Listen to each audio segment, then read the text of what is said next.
우리 오늘 우리에게 주신 하나님 말씀 보도록 하겠습니다. 마가복음하고 누가복음을 한번 나누도록 할게요. 마가복음 먼저 교독하겠습니다. 또 산에 오르사 자기가 원하는 자들을 부르시니 나아온지라.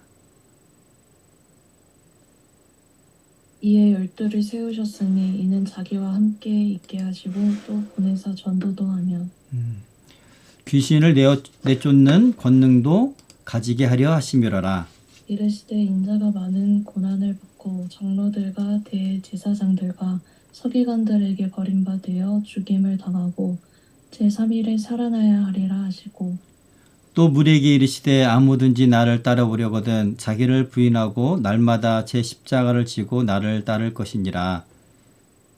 누구든지 제 목숨을 구원하고자 하면 잃을 것이요 누구든지 나를 위하여 제 목숨을 잃으면 구원하니라. 사람이 만일 온 천하를 얻고도 자기를 잃든지 빼앗기든지 하면 무엇이 유익하리요? 누구든지 나와 내 말을 부끄러워하면 인자도 자기와 아버지와 거룩한 천사들의 영광으로 올 때에 그 사람을 부끄러워하리라. 함께 읽겠습니다. 내가 참으로 너희에게 이르노니 여기 서 있는 사람 중에 죽기 전에 하나님 나라를 볼 자들도 있느니라. 아멘. 그 한 유튜브를 봤어요. 그러니까 아마도 지난주에 올린 그 영상 같은데 한 젊은 그 전도사님이 교회 앞에, 그러니까 상가교회이긴 한데 그래도 청년들도 상당히 많은 그런 교회예요. 청년 담당 전도사님 같은데 이 전도사님이 등장할 때 참 그 특이하게 등장하는 그런 영상이었는데 어떤 일이 있었냐면 그날 비가 오는 날이었어요. 근데 교회 상가로 올라가는 그 계단 그 입구에 노숙자가 아주 아주 심한 노숙자, 냄새도 심하게 나고 좀 무섭게 생긴 그렇게 생긴 노숙자가 있었어. 이렇게 아파하고 있었는데 청년들이 우산 쓰고 이렇게 오면서 여자 청년들은 이렇게 멀리 무서워하면서 이렇게 하면서 이렇게 피해가고, 그리고 남자 청년들도 이렇게 좀 이렇게 무심하게 지나가거나 피해가고 막 그렇게 했어요. 그 중에서 뭐 한 남자 청년이 이제 119로 이제 전화를 했는데 그 중간에 이제 교회 이제 그 식당 봉사하는 권사님이나 이런 분들이 먹을 거 갖다 주고 이렇게 들어오라고 추운데 예전에 아마 찍었던 것 같아. 추위에 떨지 말고 들어오라고 이렇게 많이 돌보는 그런 모습이었는데 대꾸 안 하고 계속 그러고 있는 모습이었어요. 근데 청년들은 대부분 이렇게 많이 피해서 올라가게 되었습니다. 근데 예배가 찬양이 다 끝나고 예배를 시작하려고 하는데 설교자가 안 보여서 예배 인도자는 찬양 인도자는 막 불안에 막 떤 거였어요. 시간이 딱 되니까 이제 바깥문에서 이렇게 들어오는데 바로 그 노숙자가 맨발로 뭐 다 찢어진 상태로 머리는 뭐 평소에 나의 모습처럼 그렇게 해서 올라왔는데 청년들이 다 놀라는 그런 장면이었어요. 그러면서 그 전도사님이 말씀을 하더라고요. 전도사님이 얘기할 때 우리가 예수님의 제자들인데 가난한 자, 연약한 자, 이웃을 돌보지 못하는 우리의 모습에 대해서 말씀하실 때 저도 그 영상 보면 너무나 큰 감동, 눈물이 날 정도로 그런 감동을 받았습니다. 그리고 청년들이 그런 고백을 해요. 예수님이 그런 모습으로 찾아오셔서 우리 교회 앞에 있어도 우리는 그런 여러 가지 편견이나 그런 인간적인 두려움이나 이런 것으로 그에게 사랑을 예수님을 이제 섬기지 못했을 것이다. 이렇게 고백하는 모습을 보게 됩니다. 저는 거기서 한 가지 주목한 것이 있었어요. 그 말씀 자체는 훌륭했어요. 설교도 훌륭했고요. 행함으로 보여주는 그런 설교의 의도도 아주 훌륭했습니다. 그리고 이제 하나님의 사랑을 우리가 하나님의 백성으로서 그런 삶을 살아야 된다는 그런 지금 요즘 세상에 가장 필요한 말씀이죠. 가장 부족한 것들이고 우리가 종교 생활을 잘하지만 우리가 그 말씀대로 실천하지 못하는 삶을 살기 때문에 그런 말씀이 참 필요한 말씀이었어요. 그러나 한 가지 거기서 약간 저는 어떤 부분에서 주목을 했냐면 그 전사님이 말씀하실 때 예수님이 이 땅에 오신 목적에 대해서 말하고 당신들은 여러분들은 예수님의 제자입니다. 그런데 예수님의 제자의 삶을 살지 못하는 그 모습을 우리가 보았습니다라고 얘기를 할 때 정확하게 그런 워딩을 사용했는지 모르겠는데 그런 주제였어요. 예수님의 제자들은 제자로서의 그 제자의 삶은 바로 그런 삶입니다라고 했을 때 약간 이 제자도에 대한 그 개념의 혼돈이 있을 수 있겠다라는 생각을 했습니다.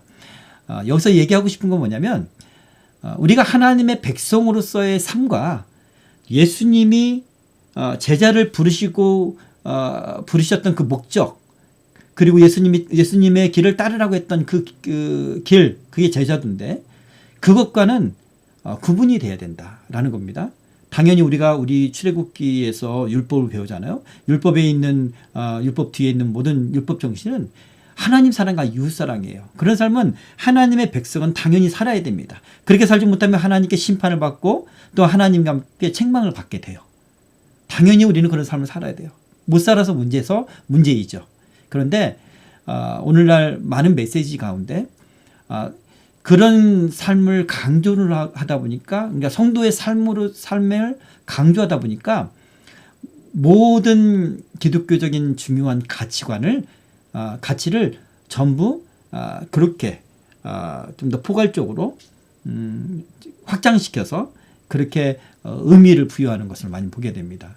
무슨 말이냐면 예수님의 제자도는, 제자들의 삶은, 그 제자도는 이웃사랑이다. 이웃사랑은 당연히 제자로서의 삶을 살아갈 때 당연히 나오는 거겠지만 예수님이 부르신 목적은 아니라는 거죠. 예수님이 부르신 목적은, 제자를 부르신 그 목적은 더 분명한 더 위대한 목적이 있다는 것을 말씀드리고 싶습니다. 존 스토트 목사님이 제자도란 책, 원래 그 제목은 급진적인 제자도라는 그런 제목인데 거기서 8가지의 가치를 제자들이 가져야 될 이 8가지 가치를 말해요. 제가 좀 당황했던 것은 그것을 적어놨는데 그것이 없어져서 정확하게 말씀을 못 드려서 죄송한데 그 가치를 봤을 때 예를 들어서 죽음이라든가 비움이라든가 희생이라든가 이런 것들이에요. 그것이 과연 그거는 우리의 삶 가운데 당연히 나타나야 되지만 그게 제자도의 궁극적 목표인가 라고 했을 때 우리는 구분할 필요가 있다. 오늘날 제자도를 이야기를 할 때 의미를 확장해서 말하는 경우가 많이 있다는 것을 말씀드리고 싶습니다. 그렇다면 제자도란 뭘까?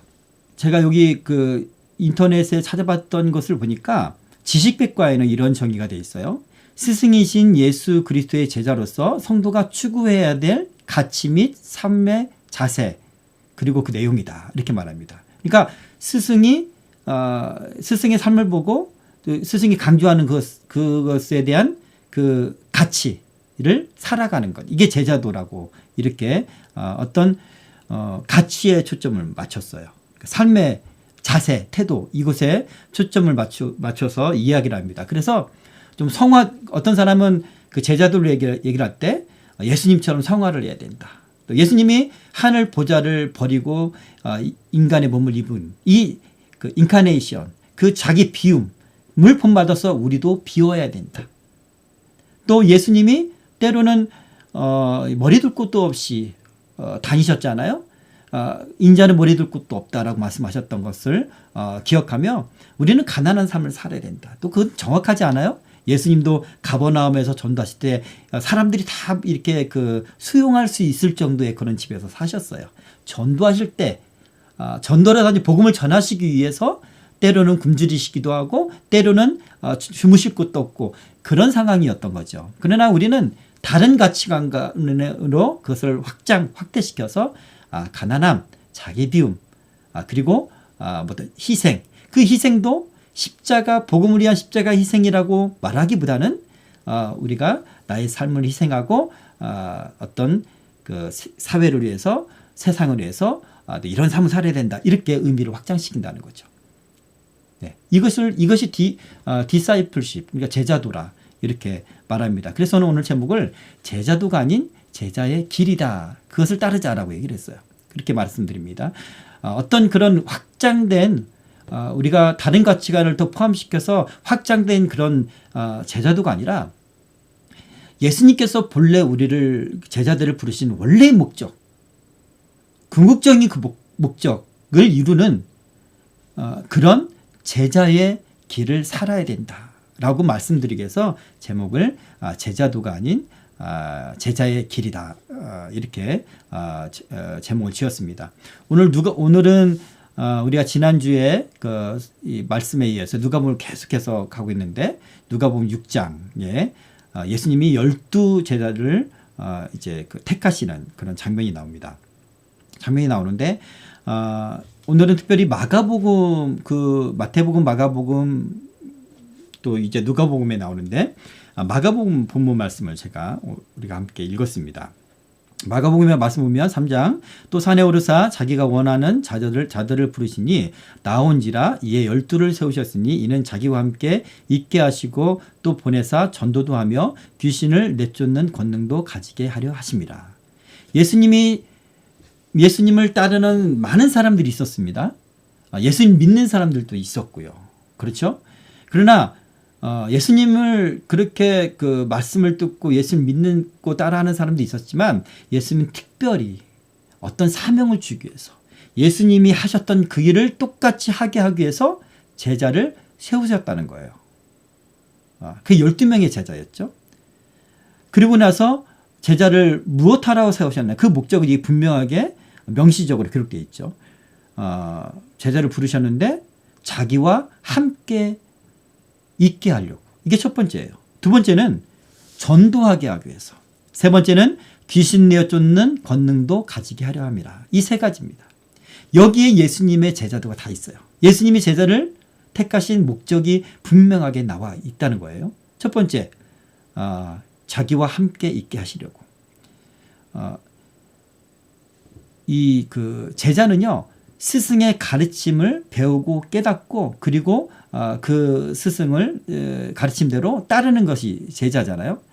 그런데 세상적인 어떤 기준에서의 제자는 이제 스승보다 좀 더 뭔가 제자가 좀 더 발전시켜야 돼. 그래야 더 훌륭한 제자다. 이렇게 얘기를 하거든요. 예를 들어서 여러분 플라톤 알죠? 플라톤의 제자가 아리스토텔레스예요. 플라톤의 기본적인 이제 사상은 그가 추구하는 건 뭐냐면 그의 손가락은 위에 있어요. 하늘에 있습니다. 영원한 가치에 있어요. 좀 본질적인 것을 추구해요. 그렇죠? 그러나 아리스토텔레스의 손가락은 밑에 있어요. 아리스토텔레스는 우리가 살아가는 현상 세계, 여기가 더 가치가 있다는 거예요. 네. 보이지 않는 본질적인 가치보다도 이것에 더 중요하게 생각을 해야 된다는 것이 아리스토텔레스입니다. 그러니까 스승한테 배우긴 했지만 자기가 부딪히는 거, 내 생각에는 우리는 이것을 더 추구하고 더 가치 있게 생각을 해야 돼. 예. 그렇게 생각한 게 아리스토텔레스죠. 자, 플라톤의 추구하고 주장하는 바와 아리스토텔레스는 완전히 반대죠. 그래서 세상은 아리스토텔레스를 위대한 그런 철학자다. 그렇게 말을 합니다.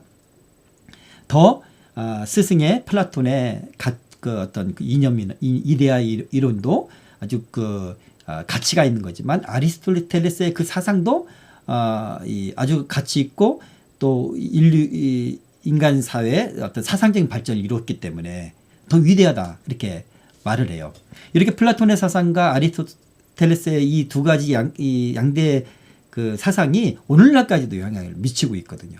그런데 이거는 이제 세상에 허용하는 그런 제자의 모습이에요. 더 발전적으로 확장시키고 의미를 확장시키고 시대에 맞게 적용시키고 이것이 세상의 제자가 할 수 있는 그런 세상에 허용하는 범주입니다. 그러나 예수님은 다릅니다.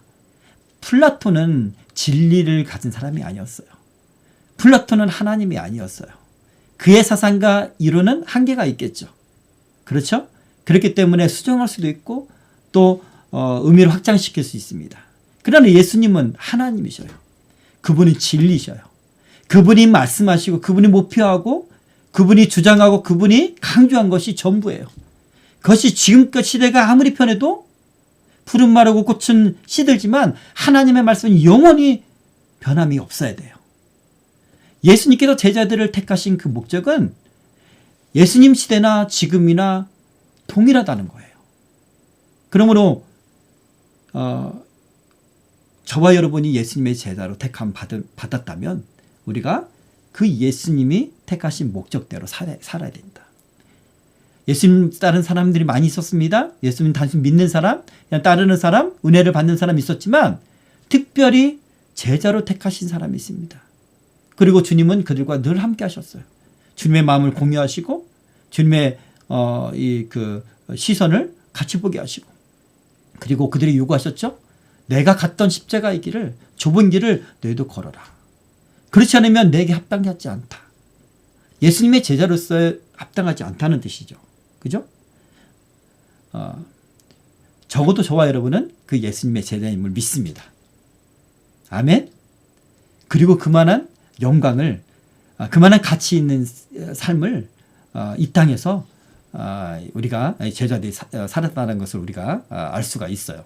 자, 그 첫 번째 목적이 뭐냐? 예수님 부르신 목적은 첫 번째 함께 있게 하기 위한 거예요. 함께 한다는 것은 늘 함께하면서 그분의 생각, 그분의 마음, 가치를 배우는 거죠. 그리고 말씀을 통해서 배우는 거죠. 그렇죠? 플라톤과 아리스토텔레스는 함께 있었지만 생각이 달라서 반대로 어떤 그런 사상을 발전시켰다면. 그리고 예수님께서도 제자들과 늘 함께 하시기를 원하셨어요. 근데 예수님이 제자들이 예수님과 늘 함께 했습니다. 그런데 여기에서도 한계가 있었어요. 제자들이 예수님이 이 땅에 오신 목적에 대해서 밝히신 때가 있었어요. 마지막 예루살렘에 올라가시기 전에 예수님이 장차 내가 예루살렘 올라가서 제사장에게 잡혀 고난당하고 채찍질당하고 조롱당하고 그리고 죽임당했다가 3일 만에 부활하리라. 그렇게 말씀하셨어요. 그러자 제자들이 멘붕이 온 거예요. 자기 생각과 다르거든요. 자기가 기대하는 바가 다르거든요. 자기 가치관과 다르거든요. 그래서 베드로는 그 자리에서 예수님 만류하죠. 절대로 그럴 수 없습니다. 틀렸다는 거예요, 예수님이. 그렇죠? 제가 이 말씀 많이 강조를 했죠. 몸은 주님과 함께 했어요. 주님의 역사도 봤고요. 주님이 하신 일도 봤어요. 주님의 말씀도 들었어요. 보고 듣고 말씀도 깨닫고 배웠지만 이것을 자기의 가치관으로 필터링해서 다르게 받아들였던 거예요. 제자들이 다. 몸은 함께 했지만 정신은 주님과 함께 하지 않았어요. 적어도 성경에 기록된 막달라 마리아를 제외하고는 막달라 마리아는 예수님의 진정한 제자로 부르신 목적을 알았거든요. 그래서 예수님 앞에 향유를 깨뜨려 부은 거예요. 예수님의 죽음을 예비하는 눈물 닦으며 우리를 구원하시기 위해서 죽으시는 그 예수님의 발 닦았던 거예요. 여러분, 제자들은 이 마음과 정신이 예수님과 함께하지 않았기 때문에 거기서 부딪혔던 제자 중에 하나 가룟유다가 예수님을 어떻게 합니까? 고민하다가 이건 아닌데 이건 아닌데 하다가 내가 선생님을 잘못 따랐나? 하다가 결국은 그가 그런 회의감 그리고 생각이 다른 것 때문에 사단이 들어가고 사단에 쓰임받아서 예수님을 은 30에 팔아넘기는 그런 제자가 되었어요. 다른 제자들은 어떻습니까? 예수님이 잡히셨을 때 마가라는 사람은 도망가 버렸죠.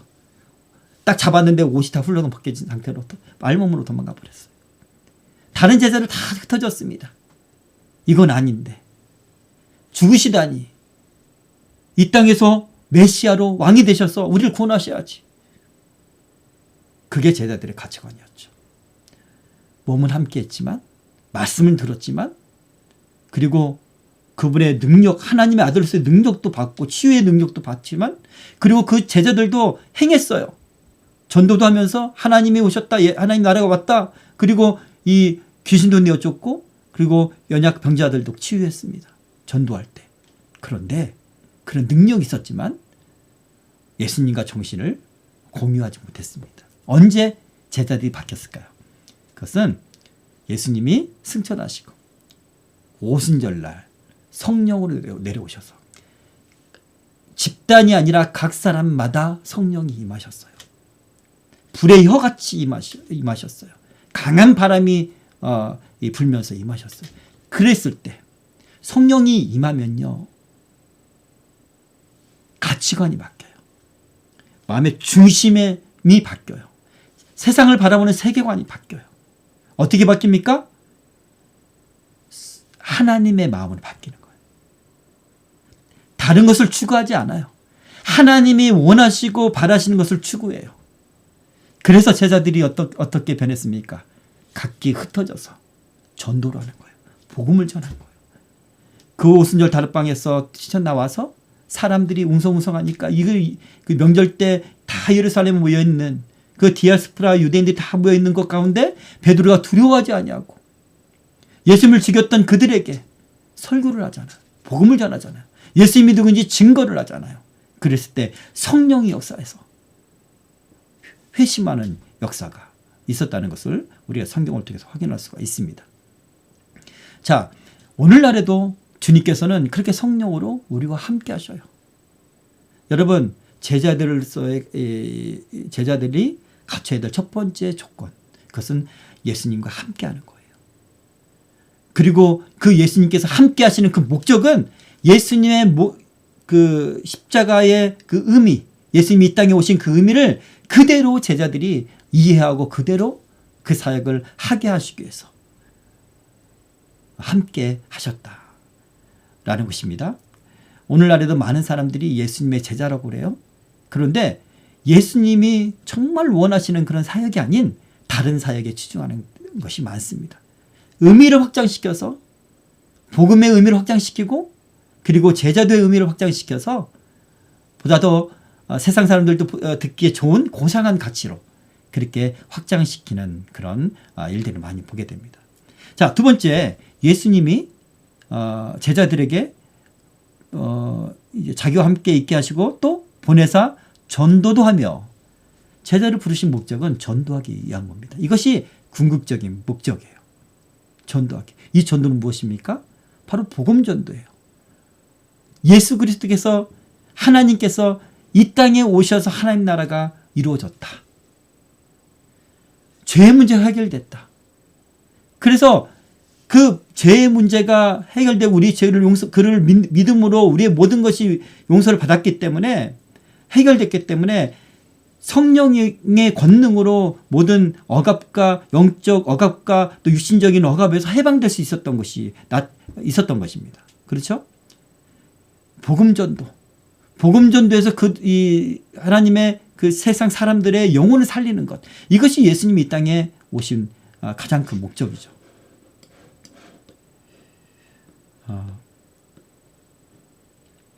빌립보서 2장 5절에서 10절을 한번 제가 읽어드릴게요. 너희 안에 이 마음을 품으라. 곧 그리스도 예수의 마음이니 그는 근본 하나님의 본체시나 하나님과 동등됨을 취할 것으로 여기지 아니하시고 오히려 자기를 비워 종의 형체를 가지사 사람들과 같이 되셨고 사람의 모양으로 나타나사 자기를 낮추시고 죽기까지 복종하셨으니 곧 십자가에 죽으심이라. 이러므로 하나님이 그를 지극히 높여 모든 이름 위에 뛰어난 이름을 주사 하늘에 있는 자들과 땅에 있는 자들과 땅 아래 있는 자들로 모든 무릎을 예수의 이름에 꿇게 하시고. 네. 예수님은 근본 하나님과 본체시지만 하나님과 동등됨을 취할 것을 여기지 아니하시고 자기를 비웠다고 그래요. 이것이 예수님의 자기 비움이에요. 그리고 인간 세상에 인간의 몸을 입고 오셨어요. 인카네이션입니다. 그렇죠? 이렇게 자기를 비우는 거예요. 이것을 의미를 확장시켜서 우리가 우리의 삶을 비우고 그리고 다른 어떤 고상한 가치를 위해서 살자. 이게 아닙니다. 분명한 예수님의 목적이 있어요. 자기를 비우신 목적이 있습니다. 이 땅에 내려오신 목적이 있어요. 그건 무엇입니까? 바로 인간이 되시게 한 거예요. 인간의 대표가 돼야 인간을 대신해서 죽을 수가 있거든요. 인간을 위해서 죽는다는 것은 인간의 죄를 용서하기 위한 거였어요. 바로 이것이 예수님이 이 땅에 오신 목적이죠. 제자들이 전도했다는 그 전도는 뭐냐면 바로 그 예수님 믿으라. 그 예수님 믿으라. 그렇게 전했던 거예요. 우리가 다른 많은 그런 가치관에 를 가지고 고상한 삶을 살아야 되는 건 분명합니다. 성화된 삶을 살아야 돼요. 그러나 제자로 부름받은 사람의 가장 중요한 사역은 성도들의 가장 중요한 그런 대입 명령, 예수님의 명령은 바로 전도다. 복음 전도다.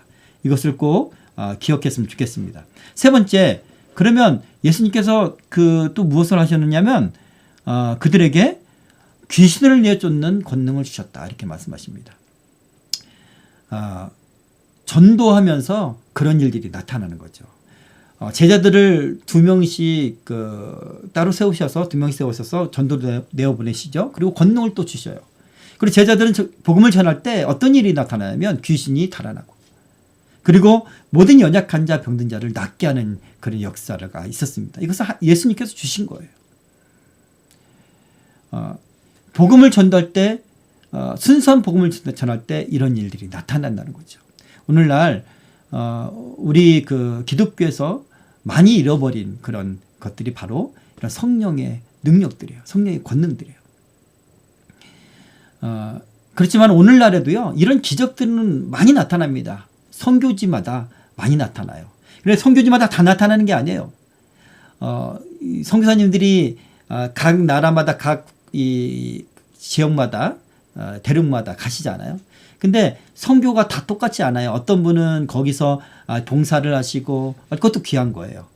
그것을 통해서 이제 잠재적인 크리스천을 이제 하나님의 사랑을 느끼게 하기 위해서 그런 분이 있고요. 또 어떤 분은 정말 순수한 복음을 전하는 분이 있어요.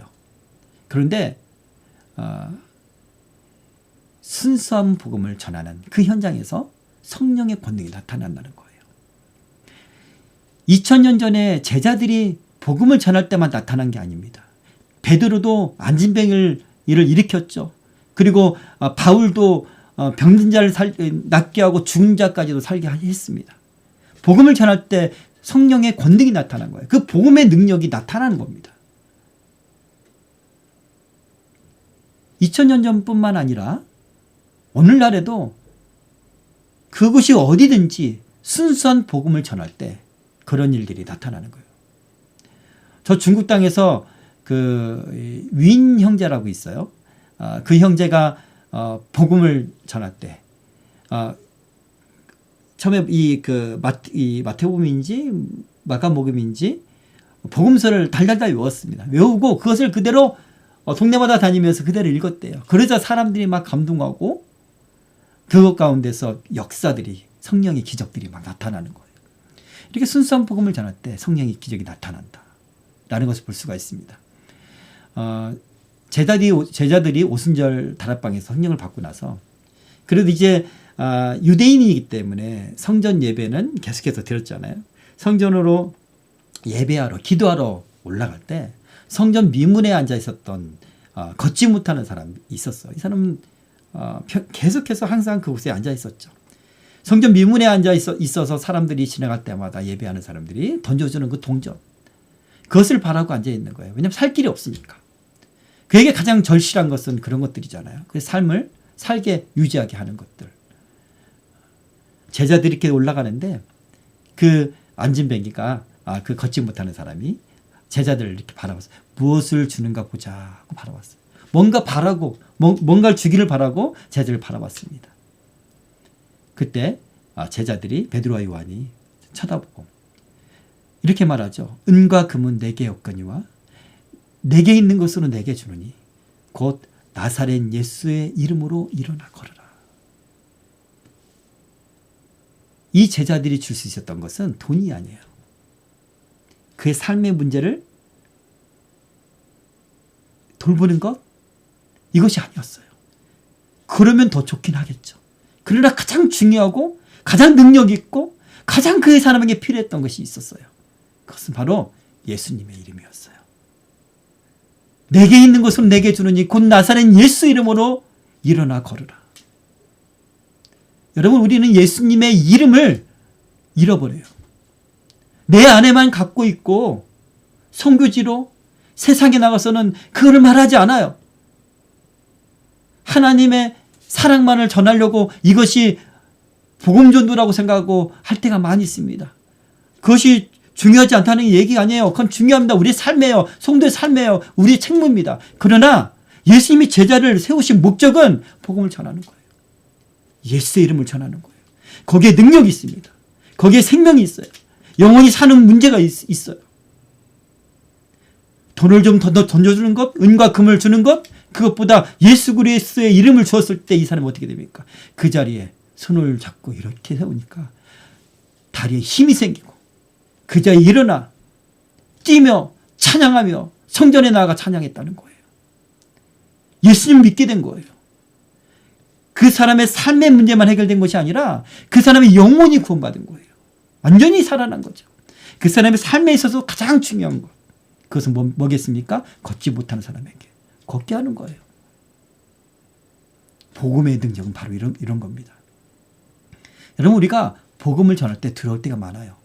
전도를 할 때도 우리가 다른 사람들이 싫어하고 듣기 싫어하니까 우리가 다른 고상한 가치로만 더 치중을 해요. 그러다 보니까 정작 중요하게 전도해야 될 것, 예수 그리스도의 십자가, 그분을 믿으면 구원받는다는 것, 그분을 믿으면 이 땅에서도 천국을 누린다는 것, 그분을 믿고 성령의 권능으로 우리의 문제도 해결받는다는 것, 그분과 동행하며 그분의 승리함을 우리가 느끼며 살아갈 수 있다는 것, 그것을 전하지 못해요. 왜? 싫어하니까, 미워하니까, 듣기 싫어하니까. 제자도는, 진짜 제자의 길은 바로 이런 길입니다. 복음을 전하는 거예요. 그 복음을 전하는 현장에서 성령의 권능이 나타나는 거예요. 한국교회가 과거에는요, 기도의 응답이 많았고요, 그리고 집회마다, 예배마다, 기도회마다, 성경 공부마다 성령의 역사가 많았어요. 회개하는 사람들이 빵빵 터지고요, 기도할 때 병든 자가 낫고 연약한 자가 낫고 그랬어요. 그런데 오늘날에는 그것이 끊이지 않죠. 끊어졌죠. 잘 보이질 않습니다. 왜요? 거기에 예수 이름을 전하는 것이 없습니다. 교회마다 전도를 하는 교회가 많지 않아요. 선교를 해도 이제는 선교적인 여러 가지 방법론은 많이 발전을 했지만 정작 순수하게 예수 그리스도의 이름을 전하는, 그 예수 그리스도의 이름이 하나님이 이름을 거기다 두었고 예수님께 두었고 그것이 영원히 살리는 그 생명인데 그것을 전하지 않는다는 거죠. 제자들의 삶이 어떤 삶을 살았습니까? 제가 이것이 설교문이 싹 다 삭제가 되었을 때 아쉬웠던 것은 제자들이 어떤 삶을 살았는지를 기록했거든요. 제가 지금 이 웹사이트에서 이 제자들의 이 마지막 삶에 대한 정리한 것을 지금 보고 있는데요. 야고보는 어떻게 죽었습니까? 돌에 맞아 죽었습니다. 빌립은 감옥에 갇혔다가 십자가에 처형되어 죽었어요. 마태는 이디오피아에서 전도를 했다고 했죠. 복음을 전했다고 했죠. 그죠? 그 이디오피아에서 박해를 받았어요. 그리고 창으로 살해를 당했습니다. 작은 야고보 있잖아요. 작은 야고보는 예수 그리스도의 복음을 싫어하는 유대인들에게 구타당했어요. 돌로 맞아서 뇌에 손상을 입고 순교했어요. 마띠아는 예루살렘에서 돌매질을 당하고 참수행을 당했습니다. 안드레는 아시아 국가의 복음을 전했습니다. 그리고 에데사에서 붙들려서 십자가에서 처형을 당했다고 그래요. 마가는 이 알렉산드리아, 이집트에 있는 알렉산드리아 있잖아요. 그 알렉산드리아에서 복음을 전하다가 그 우상 숭배자들, 그 세라피스를 기리는 그 종교 의식을 행할 때 순교를 당했는데 무자비한 방법으로 온몸이 찢기면서 그렇게 죽임을 당했습니다. 그런데 나중에 초대교회는 그 알렉산드리아 중심으로 복음이 퍼졌다는 것 사실이에요. 베드로는 여러분도 알고 있는 것처럼 다시 로마로 돌아가죠. 순교를 당하고 있는 그 초대교회 교인들한테 다시 돌아가서 본인도 거꾸로 된 십자가에 달려 죽임을 당합니다. 바울도 복음 전도 내내 예수 그리스도의 복음을 미워하고 싫어하고 증오하는 그 유대인들한테 날마다 핍박을 당하고 따라다니면서 바울을 죽이려고 하고 했던 그 유대인들. 결국은 바울은 로마에서 이제 목익뱀을 당하고 순교를 당하죠. 복음을 전하다 죽게 됩니다. 유다는 이거는 가룟 유다가 아닌 다른 유다는 에데사에서 십자가형을 받았고요. 바돌로메도 우상 숭배자들한테 십자가형을 당했습니다. 도마, 의심이 많았던 도마는 그 파티아와 인도에 전도를 했던 제자예요. 이 도마가 우리 그 당시 삼국시대 때 한반도에도 왔었다라는 그런 주장을 하는 학자도 있어요. 인도에서 복음을 전했어요. 그래서 지금도 그 지역에 인도 여러 가지 많은 종교가 있는데 그 지역은 복음화가 10%가 넘는 그런 지역이 있어요. 거기서 복음을 싫어하는 이교도 제사장들을 경록케 해서 창으로 몸이 관통돼서 죽임을 당했습니다. 이렇게 예수님의 제자들이 죽임을 당한 이유가 뭘까요? 왜 증오를 당하고 사람들한테 미움을 당했을까요? 바로 복음이에요. 오직 예수밖에 없다고 말하니까, 다른 종교를 인정하지 않으니까 죽임을 당하는 거예요. 예수님께서 왜 십자가에 달려 죽으셨을까요? 예수님이 제자들한테 말씀하시죠. 십자가에 자기 십자가를 지고 나를 쫓으라. 이것은 모든 것을 다 비우고 이 세상에서 힘든 삶을 살아라, 그런 얘기가 아니에요. 예수님이 십자가를 왜 지셨냐고요. 그 십자가는 사람들이, 유대인들이 증오하고 미워해서 예수님을 십자가에 달려 죽게 했잖아요. 복음을 전함으로 사람들한테 미움을 당하고, 그렇게 제자들은 예수님의 길을 따랐다는 것입니다. 말씀을 정리하겠습니다. 예수님을 따르는 수많은 사람들이 있었어요. 구원받은 많은 사람들이죠. 근데 그 중에서 특별히 예수님은 12명의 제자를 택하셨어요. 그 12명의 제자들이 함께 하시기 위해서, 그리고 온전한 전도를 하게 하시기 위해서, 전도할 때 성령의 권능을 주셔서 귀신을 내어쫓을 뿐만 아니라 마태복음에 보면 모든 연약한 사람들을 낫게 했다라고 기록하시죠. 그렇게 하시기 위해서 그렇게 주셨습니다. 우리도 예수님이 제자를 택하신 그 목적에 부합한 그런 제자의 길을 가야 될지 믿습니다. 여러분, 주님을 사랑한다면 주님의 제자가 되기를 소원했으면 좋겠어요. 그 12명의 제자로 인해서 온 인류가 복음을 받게 된 거예요. 그런데 반대로 지금은 온 인류가 복음을 버렸습니다. 왜냐하면 복음이 약화가 됐기 때문에, 복음을 싫어하는 그런 가치관이 더욱더 득세하기 때문에. 영적 지도를 보면 유럽은 기독교 국가라고, 서구 사회는 기독교 국가라고 우리가 생각을 하지만 서구 사회는 이미 기독교가 아니에요. 그리고 다른 카톨릭의 다른 여러 지역도 있지만 거기는 복음이 없어요. 오직 미국과 한국이 있는데, 미국도